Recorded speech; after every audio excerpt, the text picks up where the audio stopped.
Chanakya IAS academy में आप सभी का स्वागत है। आज हम बात करेंगे वासेनार अरेंजमेंट के बारे में। भारत वासेनार व्यवस्था की प्रेसिडेंसी 1 जनवरी 2023 को संभाल लेगा, इसी वजह से ये चर्चा में बना हुआ है। वासेनार अरेंजमेंट एक बहुपक्षीय निर्यात नियंत्रण तंत्र है। भारत वासेनार व्यवस्था की अध्यक्षता 1 वर्ष के लिए करेगा।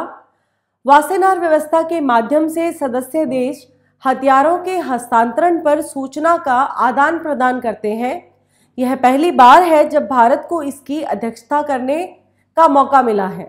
अब हम बात करेंगे वासेनार अरेंजमेंट के बारे में। वासेनार अरेंजमेंट की स्थापना पारंपरिक हथियारों और दोहरे उपयोग वाली वस्तुओं और टेक्नोलॉजी के हस्तांतरण में पारदर्शिता लाने के लिए किया गया था। यह 1996 में बहुपक्षीय निर्यात नियंत्रणों के लिए शीत युद्ध काल की समन्वय समिति की जगह लेने के लिए अस्तित्व में आया था।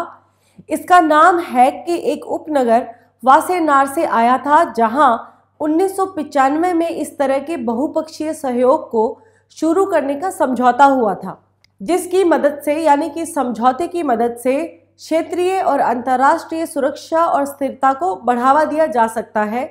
साथ ही यह परमाणु, जैविक और रासायनिक हथियारों और उपकरणों के निर्यात और हस्तांतरण के लिए एक जिम्मेदार अंतर्राष्ट्रीय समूह में से एक है।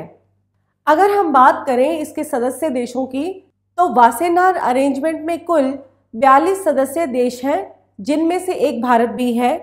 इन देशों की यह जिम्मेदारी होती है कि हथियारों के हस्तांतरण के लिए राष्ट्रीय नीतियों को शांतिपूर्वक लागू किया जाए।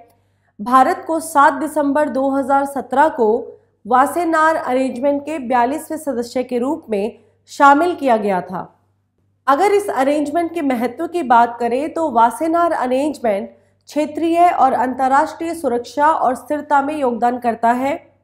यह पारंपरिक हथियारों और टेक्नोलॉजी के हस्तांतरण में ट्रांसपेरेंसी लाने का काम करता है, जिस कारण इसका महत्व और बढ़ जाता है।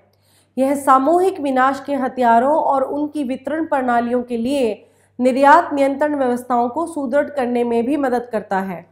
अब हम बात करेंगे वासेनार अरेंजमेंट और भारत के बारे में कि आपस में कैसे रिलेशन है और किस तरह के संबंध हैं।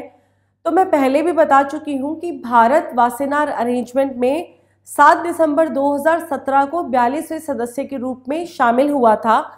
इसमें शामिल होने से भारत को दोहरे उपयोग वाली तकनीक के लिए भी मान्यता मिल गई थी।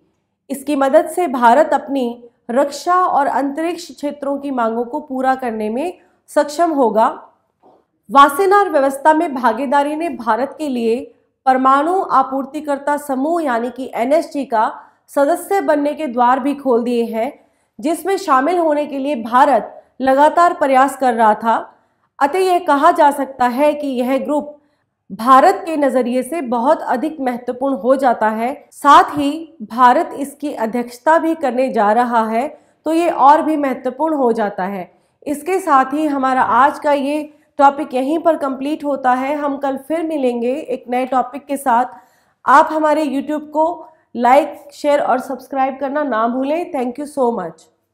Don't forget to like, share and subscribe to our channel and press the bell icon to never miss an update.